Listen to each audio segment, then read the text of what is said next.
వైద్య విద్యలో సీట్లు నింపేటందుకు నిర్వహించనున్న నీట్ రేపు జరగనుంది. ఇందుకోసానికి రాష్ట్రంలో ఏర్పాట్లు పూర్తి చేసినారు అధికారులు. తెలంగాణలో హైదరాబాద్, వరంగల్ నగరాల్లో పరీక్ష కేంద్రాలు పెట్టింది సిబిఎస్ఈ.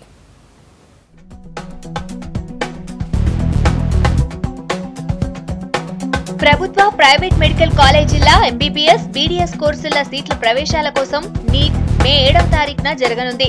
పొద్దుగల 10 గంటల నుంచి పగటి 1 గంట వరకు పరీక్ష జరగనుంది. అయితే ఒక్క నిమిషం ఆలస్యమైన పరీక్షకు అనుమతించలేదంటున్నారు అధికారులు.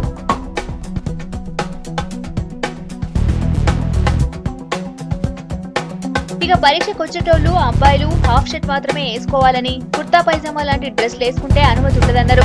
అట్లనే షూస్ కూడా వేసుకోవద్దని, వాచ్, క్యాలిక్యులేటర్ లాంటి ఎలక్ట్రానిక్ వస్తువులను కూడా ఎగ్జామ్ హాల్లోకి తీసుకోవనియమని చెప్పిండ్రు. కోర్సుల ప్రవేశానికి జాతీయ అర్హత పరీక్షను 6 రాష్ట్రాలే జరిపినాయి. ఈ 7 పరీక్షను ఫస్ట్ టైం దేశం మొత్తంలో నిర్వహించేందుకు అన్ని ఏర్పాట్లు చేసింది సిబిఎస్ఈ.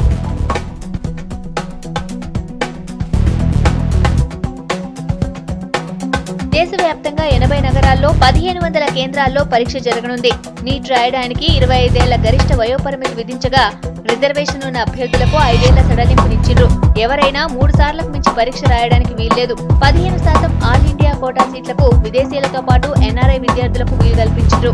ఇప్పటికే దరఖాస్తు చేసుకున్న వాళ్ళందరికీ వ్యక్తిగత లాగిన్ ఐడి ఇప్పటికే అందజేసిండ్రు సిబిఎస్ఈ అధికారులు.